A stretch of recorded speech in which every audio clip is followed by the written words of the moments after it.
This is a specification for one of nature's machines. Its design has taken 200 million years to perfect. Now the effectiveness of that design is about to be tested.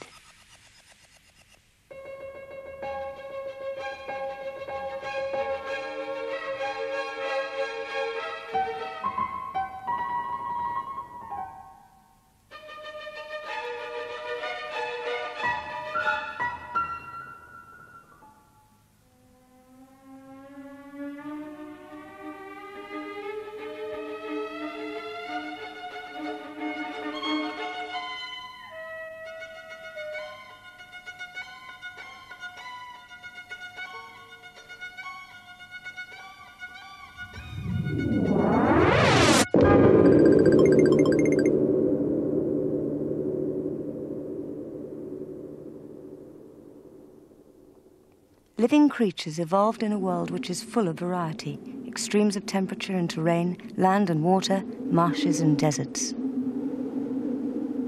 To survive in this changing world, life has had to be inventive. To move around from place to place, animals have devised natural engineering solutions to their problems.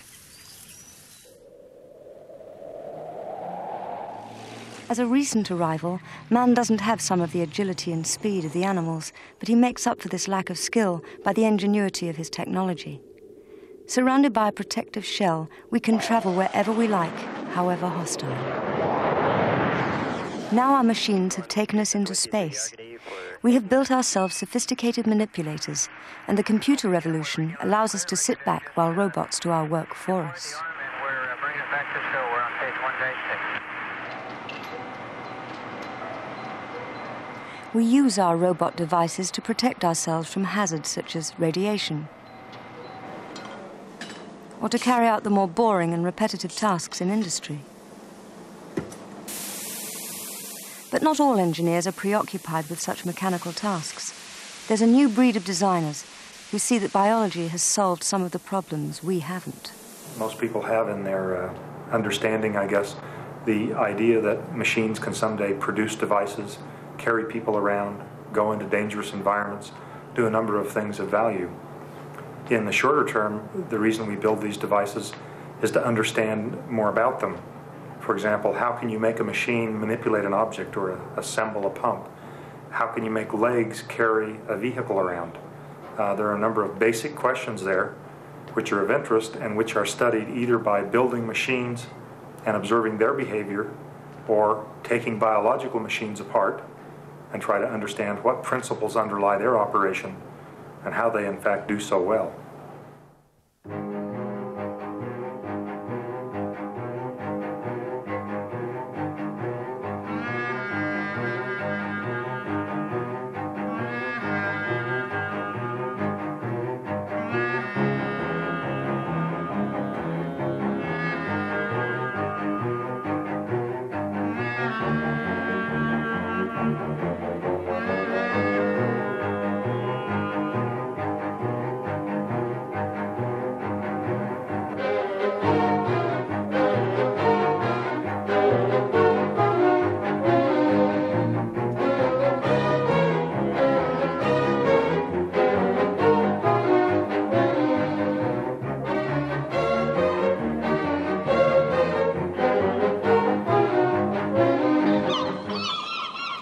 Wherever animals go and whatever they do, their movements are subject to the same laws of physics as any man-made device.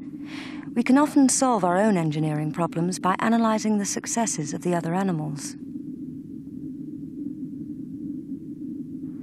Even the most advanced concepts, such as the variable geometry wing or swing wing, have been used by birds before man even existed.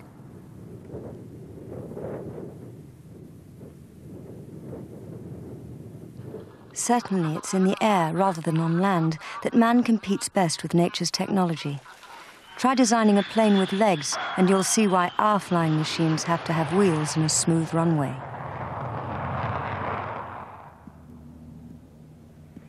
Of course, biological engineering doesn't solve these problems overnight. It takes a year for this baby to learn to control its legs so as to carry an irregularly shaped body while keeping upright at the same time.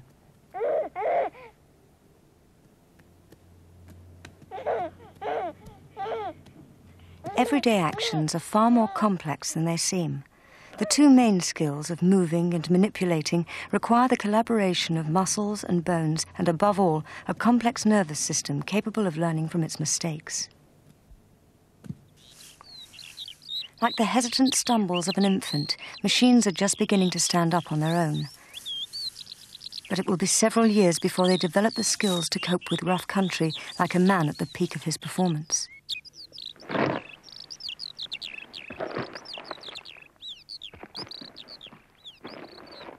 When legs have carried the body to the site of action, arms and hands come into play. They have evolved to perform the most complex engineering operations, although again, the skills take years to acquire.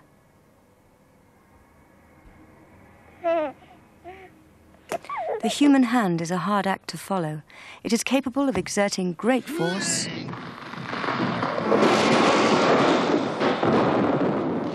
or delicately examining objects for their shape and texture.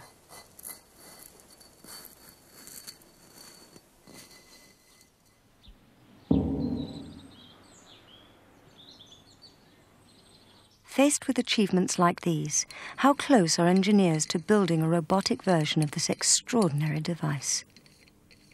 Well, I don't think we can build a human hand for a long time to come. Even if you try to build a hand as simple as this or as complicated as this, whichever way you'd like to look at it, you find that it's a formidable undertaking. What we're really interested in copying are principles, not specific devices. We don't make things like biology makes things. We make things another way. What we elected to do was build a hand that had not as many fingers as a natural hand and not as many sensors as a natural hand, but something with enough complexity to provoke the working of people in the area of understanding grasp.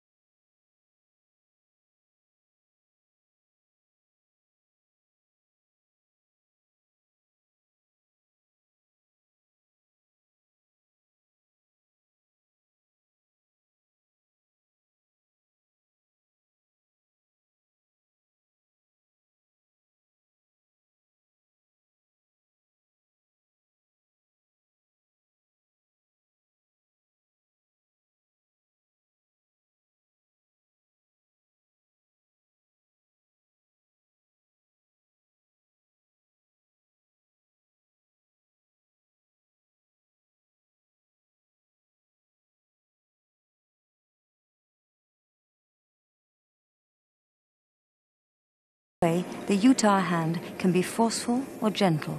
It can act slowly or very, very fast.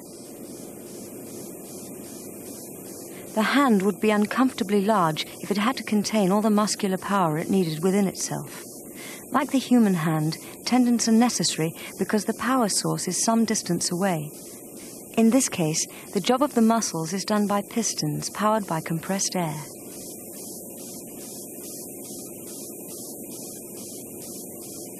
The sequence in which the pistons operate is under the control of a computer. For sheer reliability, human tendons still have the edge. Self-lubricated and self-renewing, they are extremely difficult to imitate. Weight for weight, their elastic strength is greater than mild steel.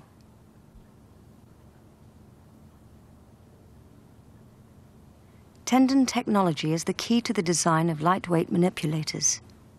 Human tendons never wear out under normal use, but the synthetic tendons can stretch or break and have to be replaced from time to time.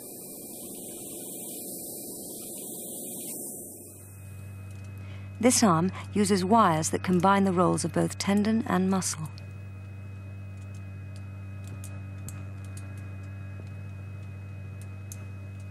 The wires that run along the arm to the hand are made of a nickel and titanium alloy that contracts when it's heated. It gets hot when a current is sent along the wire, and this generates a force to move the hand. It's been built at Waseda University in Japan.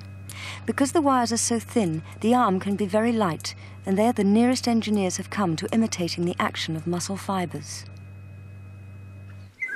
The hand is a superb general-purpose tool, but in nature we can find manipulators that are sometimes adapted to very specific functions. Take the elephant's trunk, for instance. It is peculiar because it has no bones to give it rigidity. Yet if we look below the surface, we see a very ordered structure.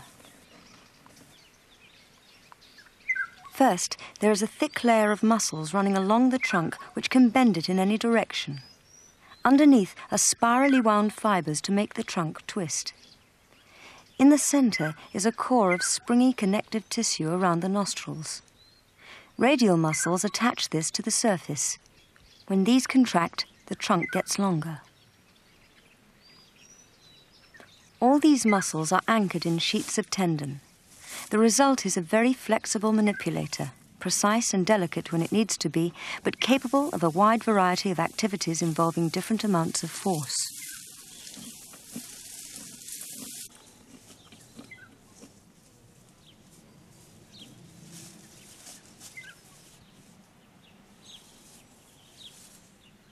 The elephant's trunk is called into service for eating and drinking, grooming and mating, and it has a very sophisticated control system, which means it can be accurate even when moving heavy loads.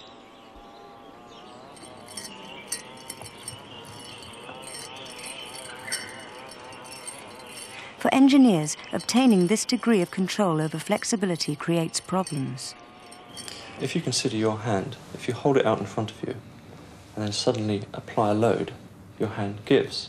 For instance, if I want to take this book and suddenly drop it on this hand, then the hand gives. And the amount that the hand gives to the load is termed the compliance of this structure. And the sort of problems it causes, well, it can be both a problem and a feature. And the sort of problems that you might encounter is if you want to control this structure accurately at a large radius while carrying a heavy load. It's very difficult to make a very large manipulator which can carry a heavy load with slender proportions without it giving in some way. Similarly, you may want to actually build a manipulator with exaggerated degrees of compliance, and it then becomes very difficult to control that manipulator accurately. The elephant's trunk was the inspiration for this compliant manipulator under development at Duke University. Imitating the muscle structure of the real thing needs some ingenuity. This is a bellows, and bellows operate in such a way that when they're pressurized, they simply extend. And the amount of extension depends on the amount of internal pressure. So this behaves unlike a muscle that contracts. This expands, but this has a similar action if one considers reinforcing such a bellows along the side. If you reinforce it along the side, you can get bending out of this by when it's pressurized, the element goes around in this fashion, because one side cannot expand and the other side does. Now, in the animal elements, one side contracts and the other side remains the same, but it gives the same effect. So that's the analogy. A third element is a twisting element, and this gives wrist action. These have helical windings, and when this element is pressurized, it simply twists.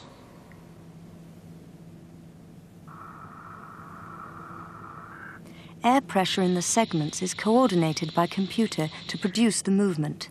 The compliance, or flexibility, means that an operator is still needed to give the robot information about size, shape, weight, and where to find the object. If it is put in the wrong place, the machine will miss. Nevertheless, there are real advantages to this inelegant-looking device. I think there are three advantages to these robotic limbs. The first one is that they're fast-acting. The lighter weight something is, the faster it will move under a given set of forces. The second advantage is that they're relatively light in weight. They can carry much more than self-weight and payload. The third advantage is that these limbs are robust. They're similar to, when properly reinforced, automobile tires, which can withstand impact loads in the field. Present industrial robots achieve precision by being very rigid, but this also means being very heavy. With a robot arm weighing 200 kilos, a load of only a few kilos can bend the arm too far. Compliant arms, like our own, can move accurately many times their own weight. This is just one reason for developing compliant arms for industry. If you want to assemble something, then you have the problem of impacts with your environment. And when you have this sort of problem, when you want to impact one object on another object, for instance, if you are assembling, say, a watch, then you have to be able to control the sort of forces exerted, and the best way of controlling the forces exerted is to incorporate compliance. This gripping device has got wire tendons running along inside the links of a flexible metal chain. The tendons pull the chain to conform with any shape.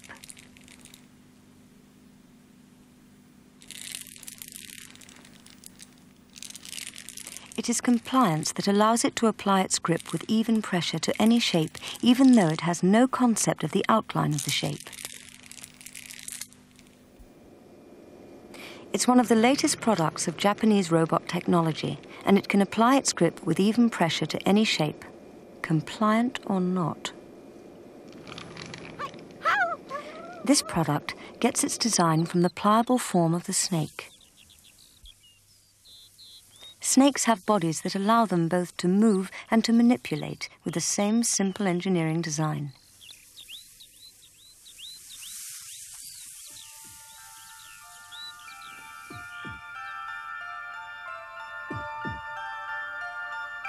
An intricate and flexible skeleton is moved by hundreds of muscles to make a tube that can be rigid in some sections and bendy in others.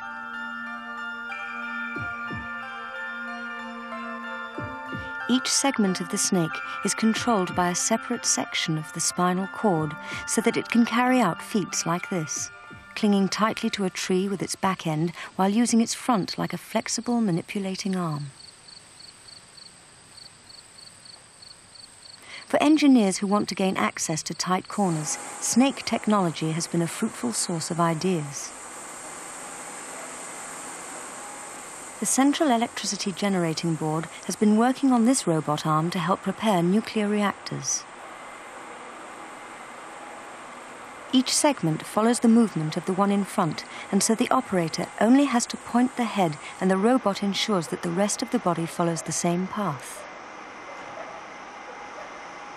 With closed-circuit television for eyes and a toolkit as fangs, the snake robot can be inserted through a convenient hole to reach the tight confines of the reactor. The serpentine movement of a snake converts sideways motion of the segments of its body into a fast slither forwards by pushing against the ground. The regular bends are produced by sequences of nervous impulses passing down the spinal cord.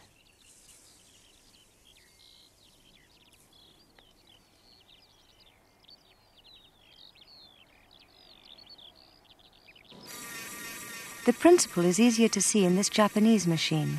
Although it's got wheels, they are not powered. All the forward movement comes from the bending of one segment in relation to the next one. Small electric motors are controlled to move slightly out of synchronization with each other. This generates a series of bends that travel backwards along the snake's body. As the bends move backwards, the snake moves forwards.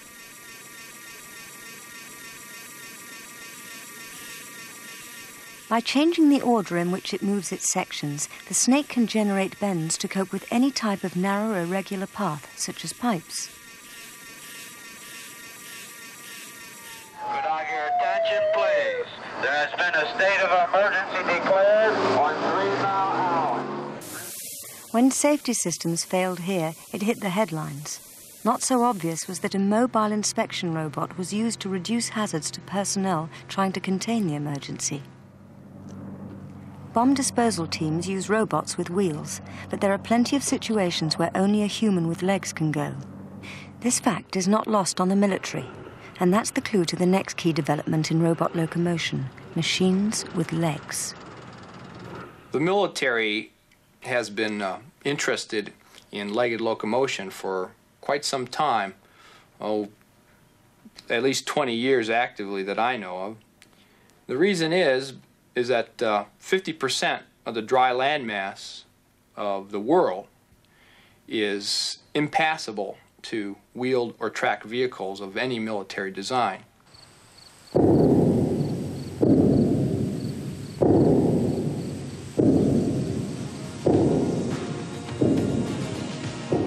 Enter the Adaptive Suspension Vehicle, a six-legged juggernaut developed at Ohio State University for the United States Department of Defense.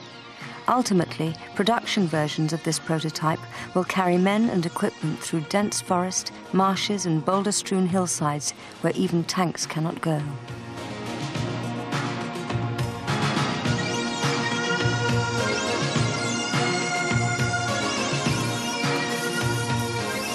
As we'll see, the work going on around the world is producing a new generation of walking robots that embody many principles of biology-based engineering. The propeller, rotating on an axle at the top of this tiny creature's body, is nature's only known attempt to invent the wheel.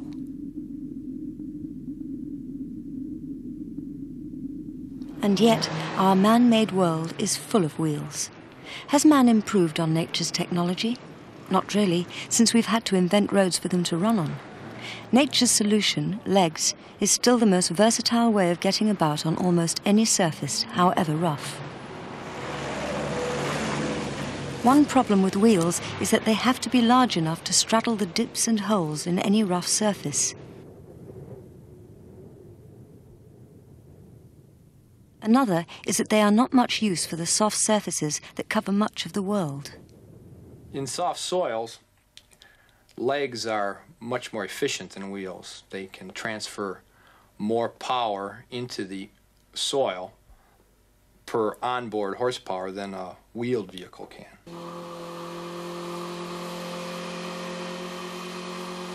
We've designed this machine so that the relationship between the operator and the machine is very analogous to that between a horse and a rider.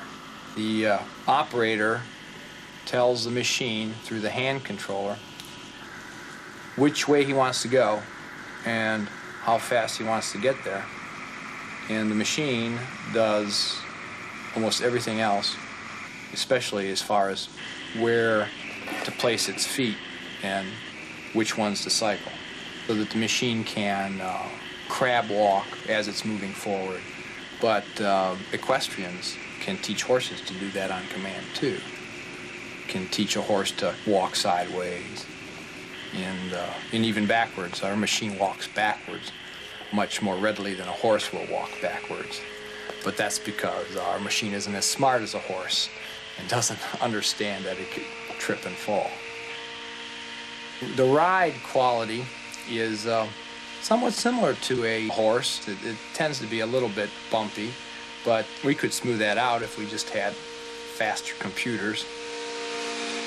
Like a monstrous insect, this machine makes stately progress at 8 miles an hour on hydraulically powered legs, and it's all run from one motorcycle engine. Nature has been perfecting the design of legs since the first creatures crawled out of the sea 400 million years ago. There are many different designs of legs depending on the size and weight of the creature. Some animals have a lot, synchronized so they don't interfere with each other. Some smaller and lighter animals have widely spread legs to prevent them from toppling or even being blown over. Larger animals have their legs placed under the body like pillars to support their weight. For fast-moving animals with fewer legs, balance is more of a problem.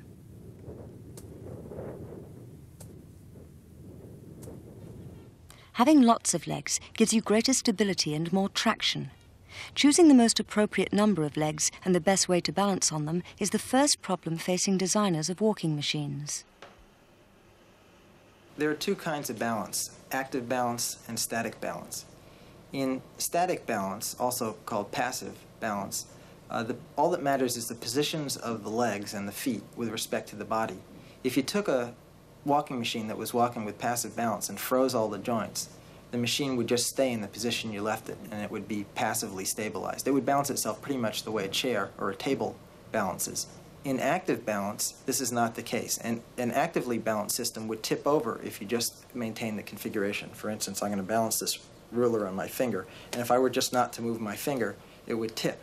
And in order to balance it actively or dynamically, I have to move the point of support back and forth in response to the tipping motions and the travel of the body. So in a dynamically stabilized system, there is sensing of the motion of the body. That's the key thing, the motion. And in a passive system, the motion of the body is so slow typically that it's not important. Take the humble tortoise. It tries to maintain a static balance. If it becomes unstable while it's walking, it will scrape the ground before it can correct itself. Because it's moving so slowly, this will bring it to a grinding halt. So what it does is to move only one leg at a time, leaving itself reasonably stably balanced on the remaining three.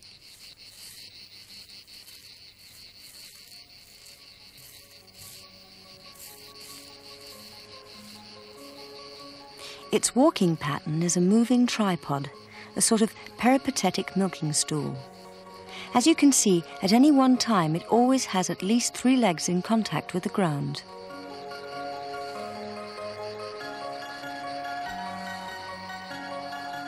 Three legs is the minimum number that you must keep on the ground to maintain static stability.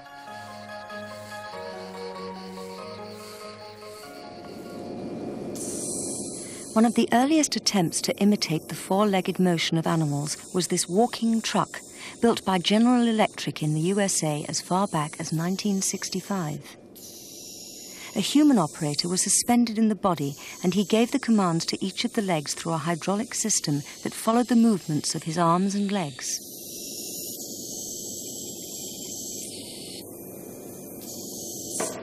This machine was capable of quite impressive feats in the laboratory, tossing a jeep out of the way, for example. But the strain of thinking about which leg to move next exhausted the operator after about 15 minutes, and he had to take a rest.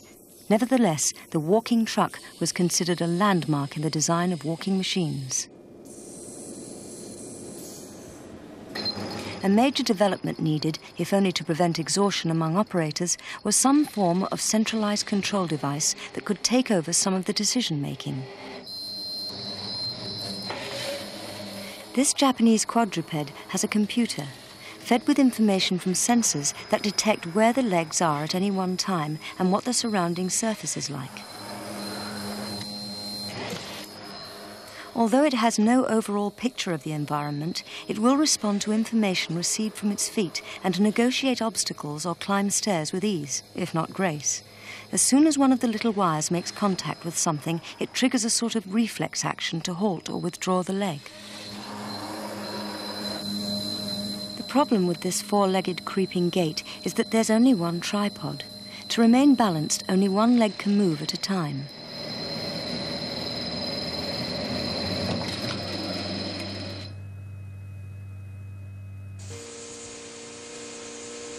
A machine with 6 legs, like the adaptive suspension vehicle, can move faster. It has 2 tripods, and this means half the legs can move forward with each stride. It actually moves its legs like an insect in a pattern called the alternating tripod. At any one time, the insect is in contact with the ground through 2 legs on one side and 1 on the other, while moving the other 3 legs forward. Each pair of legs is controlled by its own nerve center, which link up to control the overall walking pattern. It's this system that has been imitated in the world's first commercial walking machine, Odex 1.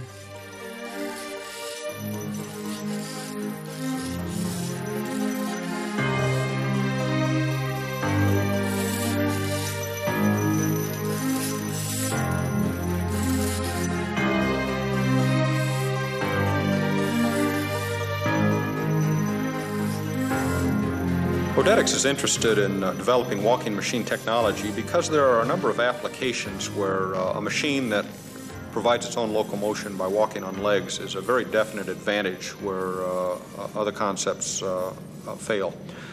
An example of this is inside man-made facilities, such as nuclear facilities, where the facilities were originally designed for access by human beings on foot, which means stairs and ladders.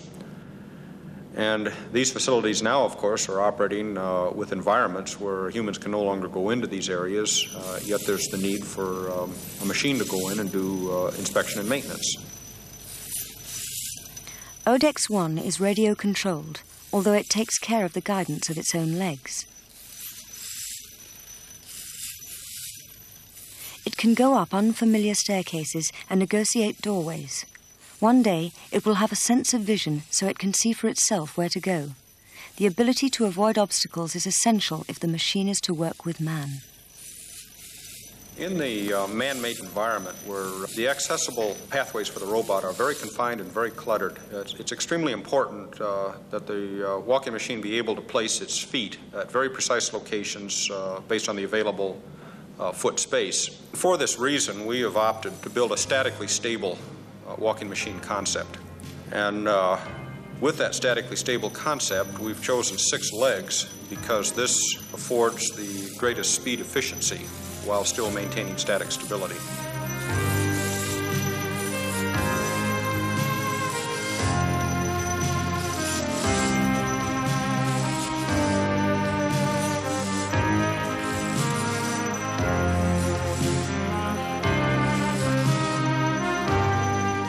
But there's a limit to the speed you can reach when you're balancing on a tripod.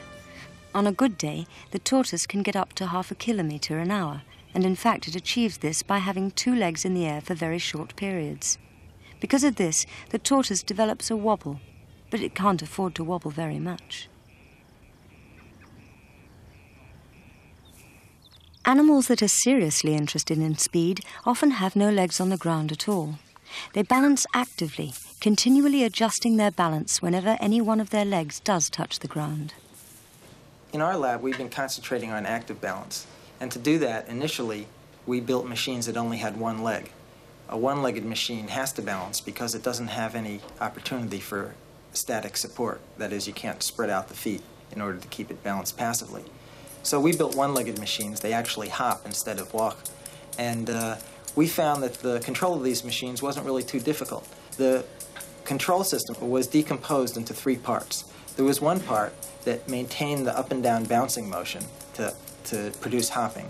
There was one part that controlled the tipping and forward translation of the machine, and that was done by choosing where to position the foot with respect to the body during each flight phase, every time the machine flew through the air. And then there was a third part of the machine that kept the body level, and it did that by exerting a torque between the leg and the body whenever the foot was in contact with the ground. One-legged travel really is a kind of controlled falling, with a computer continually positioning the leg underneath the robot's center of gravity. This is actually easier than walking with 2 legs. This computer figure, modeled on the human walking pattern, shows how the pelvis has to shift from side to side to keep the center of gravity adjusted over the foot that is on the ground. The spot in the center of the figure's chest is a constant distance above the walkway. It shows another characteristic of biped walking, how the center of gravity moves up and down during the stride.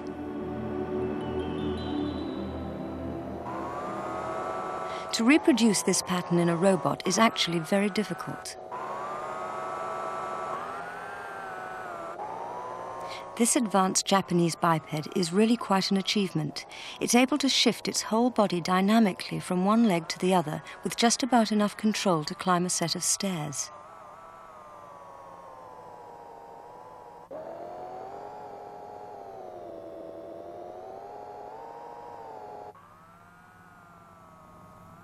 This robot has a cousin who is slightly better at compensating for imminent collapse by swinging the top half of its body like a pendulum.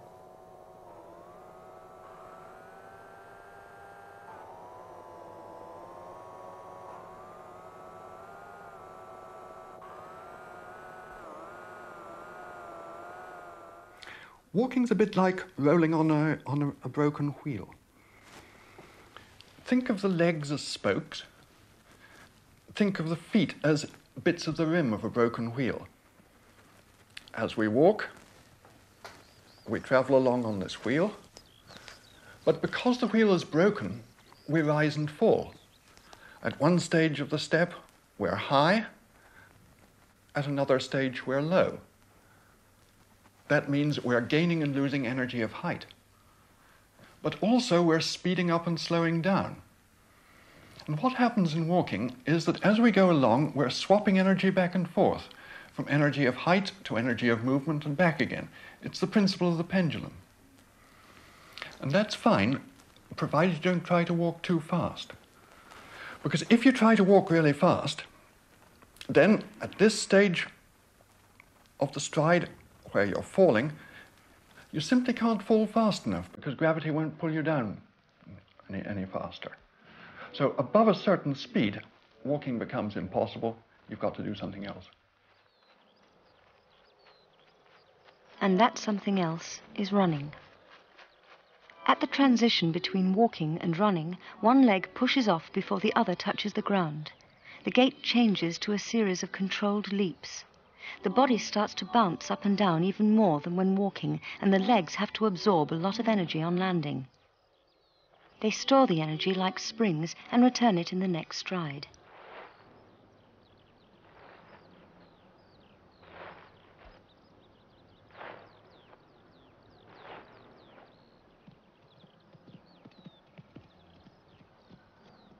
The gait can change quite suddenly in animals as their speed increases.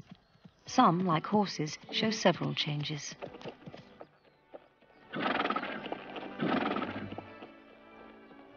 A walking horse often has both left legs on the ground while both right legs are in the air, and vice versa.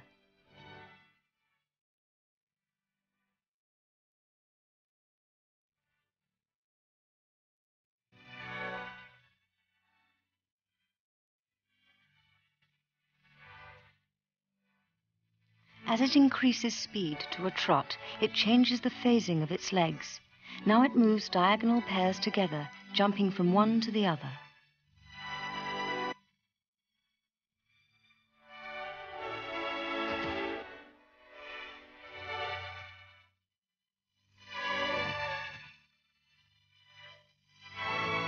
As a trot speeds up to a gallop, the legs adjust their pacing to reach a state where the animal bounds from the back legs to the front, with each pair carrying out the movements of a two-legged runner.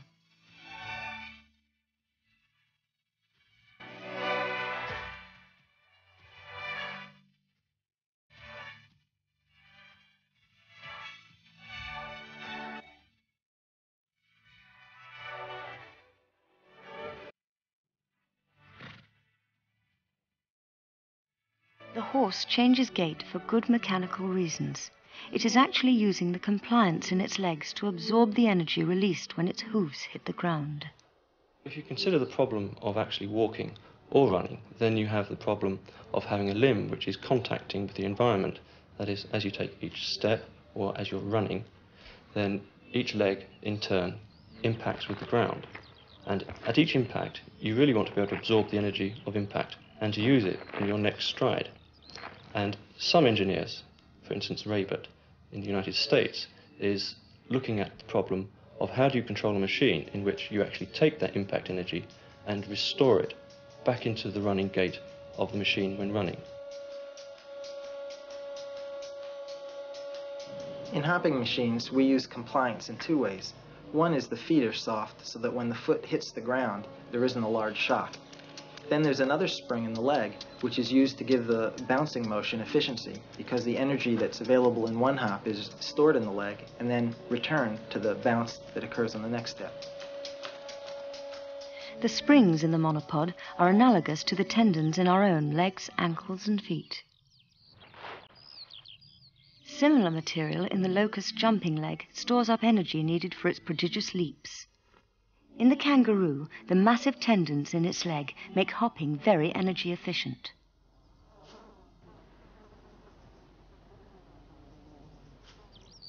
If we look again at the horse, we can start to explain why it has to change gait.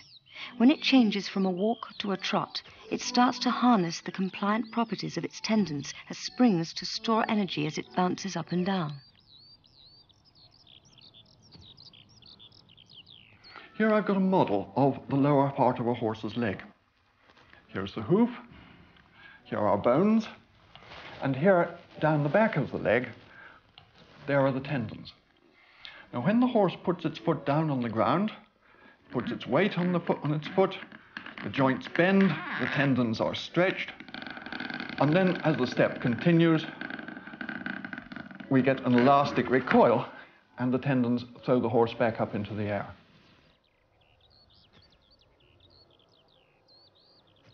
The springs in the legs are used to conserve the energy of the body bouncing up and down.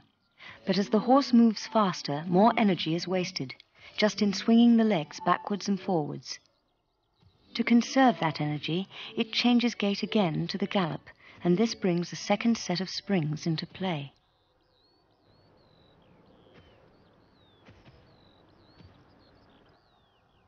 Now, the second lot of springs are represented in this model by this piece of rubber here. In the real animal, it's a sheet of tendon running along the back. When the back bends, this tendon is stretched, and then the tendon recoils and makes the back spring back again. So that when the animal gallops, it's bending and extending its back, stretching the tendon and allowing it to recoil. The spring action of the tendon is helping to keep the legs swinging backwards and forwards.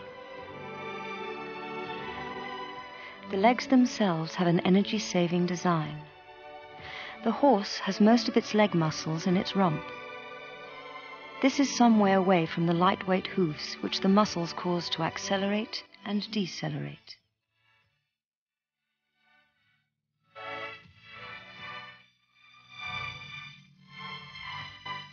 In this way, the parts of the horse that undergo the greatest changes in speed are also the lightest. In fact, changing gait is a bit like changing gear. With each change, the horse brings in a new set of springs to make the most economical use of its available energy.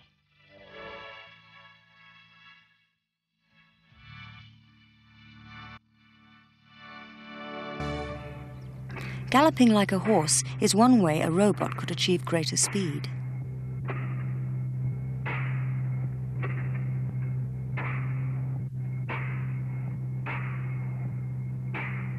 This galloping quadruped won't win the Grand National yet, but it could be another major step in the design of mobile robots.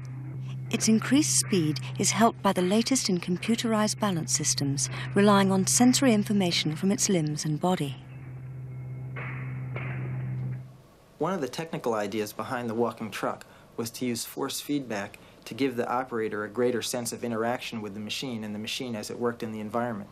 The idea was that not only could the operator manipulate handles and pedals to cause the legs to move, but the environment could exert forces on the legs, and those would be fed back to the operator, so he would feel a fraction of those forces. And this allowed him to work much more intimately, and eventually led to dexterity and agility in the control of these machines. Modern walking machines have sensors in leg joints to tell them where the legs are. There are also sensors in the feet to tell them if they hit anything and when they are touching the ground.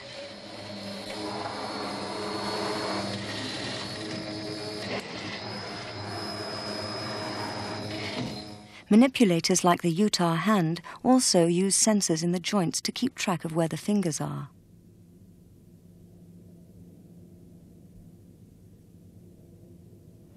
There's a second kind of sensor that measures the behavior of the machine with respect to the outside world. And for us, the most important of those is the gyroscope. The gyroscopes measure what the orientation of the body is in space with respect to the vertical, and also what the facing direction of the machine is with respect to the direction of travel or with respect to the walls of the room. These principles have enabled this biped to come up with some very impressive robotic acrobatics.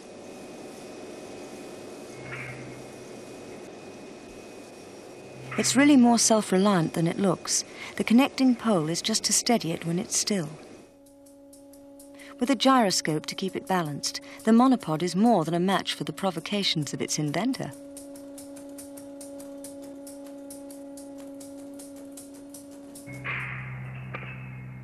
The value of gyroscopic balance becomes clearer when things go wrong. This biped can detect when a somersault is about to fail and work out how to regain its balance without looking foolish.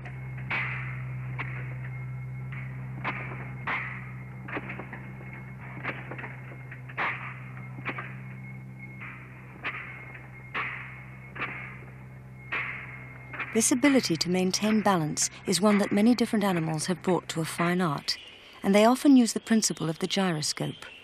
Birds can hover very precisely because they have a sense of absolute position in space and can correct for any change.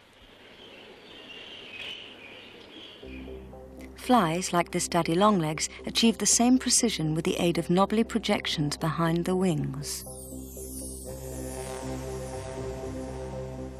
In fact, when the fly escaped with his life at the beginning of this program, it assessed the situation and reacted in about 1/50th of a second, making use of 100,000 different sensory inputs to the brain. The first clue to impending danger comes from the 20,000 sensors in the eye. The head also carries feathery antennae. Bags at the base hang down under gravity, letting the fly know which way is up, whilst the antennae themselves detect airspeed as well as smell.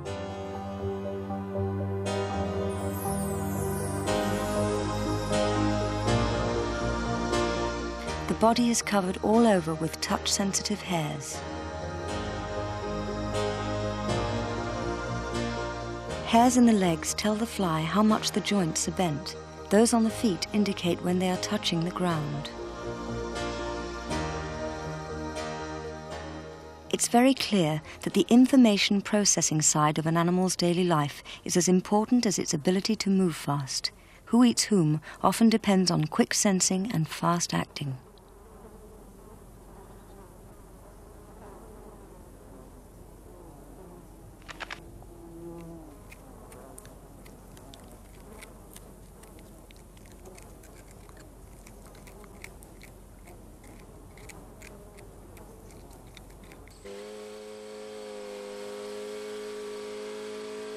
Even insect intelligence is a distant goal for machines. The adaptive suspension vehicle and ODEX need human operators to make decisions about the outside world.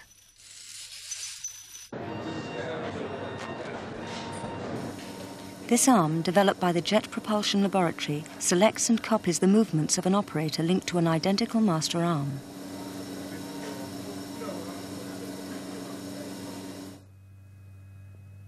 Even the Utah hand, versatile as it appears, slavishly copies the movements of the human operator, fed to it via this glove.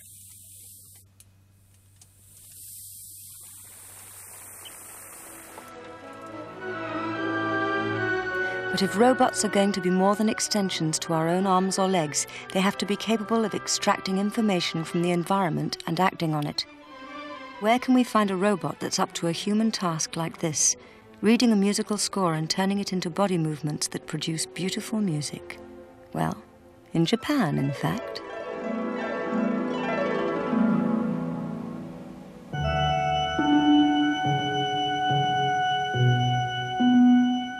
Meet Waybot, making his debut with the NHK Symphony Orchestra in Tokyo. Waybot is the creation of a group at Waseda University in Japan.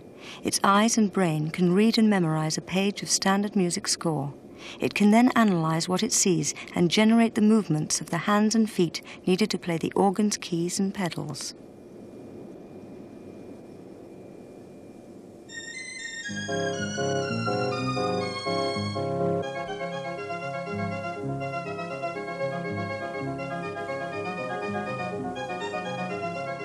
Within its narrow area of knowledge, it exhibits a glimmer of intelligence and the ability to carry out tasks that require complicated decisions.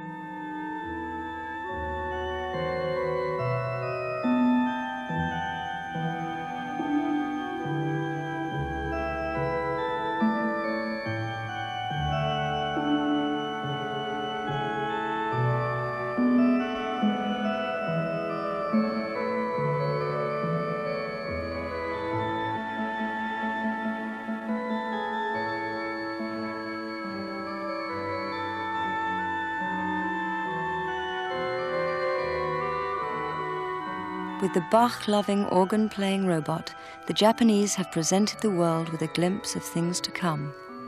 Soon, the Waybot will walk and then it will stride intelligently into the future as part of a family of machines with arms and legs, based firmly on the lessons of nature's technology.